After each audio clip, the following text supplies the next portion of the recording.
Alhamdulillah Rabbil Alameen. As-salatu was-salamu ala khairil mursaleen. Brothers and sisters, Assalamu alaikum wa rahmatullahi wa barakatuh. It is a great pleasure and an honor for me to introduce to you an eminent scientist and a scholar of Quran. Dr. Maurice Bucaille, pronounced as Maurice Bucaille. Am I right, doctor? Doesn't matter. Okay. Is a native of France. He is a medical doctor and his specialty is surgery. Sometime along his career, he became interested in the study of Quran, and he studied Quran in French translation. And later, he also read Quran in English translation, and he was pointed out the inadequacy of the translations. As a result, at age 50, he took upon learning the Arabic language, and he became a learned scholar in Arabic, and he found out the real inadequacy of the translations and problems. And being a scientist himself, he took upon himself to explain the biblical narratives and the Quran and science. And he wrote his book in French back in 1971, I believe, which was later translated and published in late 70s in English language. The book is The Bible, the Quran and Science. It's an excellent book.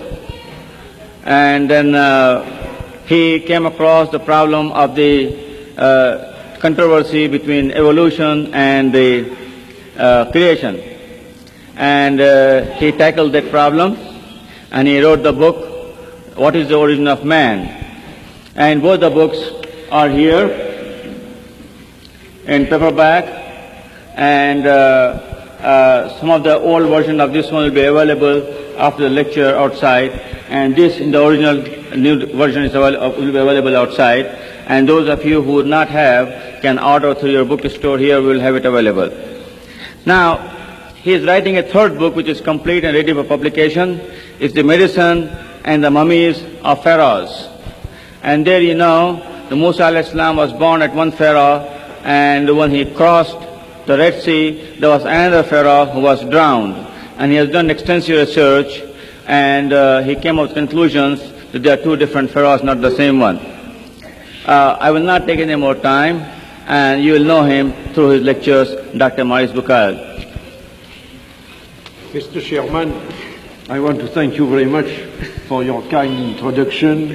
It is my pleasure to be among you this evening. Ladies and gentlemen, Assalamu alaikum. There is no human work prior to modern times that contains statements which were equally in advance of the state of knowledge at the time they appeared, and which might be compared to the Quran. There is perhaps no better illustrations of the close links between Islam and science than the Prophet's hadith. اطلب العلم ولو في الصين. Seek after science even in China, which is a veritable invitation to man to enrich his knowledge. More significant, if it is possible, is the famous hadith, Midadul Ulama Afdalu min Dami Shuhada. The scholar's ink is more precious than the martyr's blood. It comes as no surprise, therefore, to learn that religion and science have always been considered to be twin sisters by Islam, and that today, at a time when science has taken such great strides, they still continue to be associated. And furthermore, certain scientific data are used for the better understanding of the Quranic text. What is more, in a century where, for many, scientific truth has dealt a death blow to religious belief, it is precisely the discoveries of science that, in an objective examination of the Islamic revelation, have highlighted the supernatural character of certain aspects of the revelation. When all is said and done, generally speaking, scientific knowledge would seem, in spite of what people may say, to be highly conducive to reflection on the existence of God. Once we begin to ask ourselves, in an unbiased or unprejudiced way, about the metaphysical lessons to be derived from some of today's knowledge, for example, our knowledge of the infinitely small or the problem of life, we indeed discover many reasons for thinking along these lines.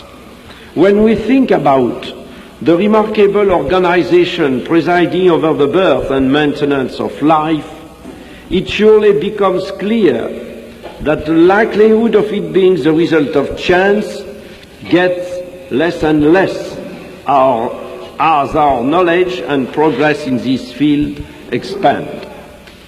To me, it would seem that the scientific progress made in understanding the fantastic complexity of higher beings provides strong arguments in favor of the opposite theory. In other words, the existence of an extraordinarily methodical organization presiding over the remarkable arrangement of the phenomena of life. In many parts of the book, the Quran leads in simple terms to this kind of general reflection, but it also contains infinitely more precise data which are directly related to facts discovered by modern science. These are what exercise a magnetic attraction for today's scientists.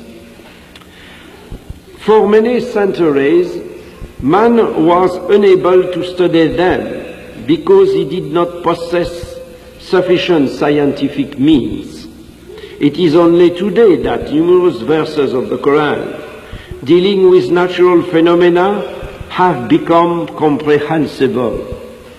A reading of all the commentaries, however knowledgeable their authors may have been in their day, bears solemn witness to a total inability to grasp the meaning of such verses. I should even go so far as to say that in the 20th century, with its compartmentalization of ever-increasing knowledge, it is not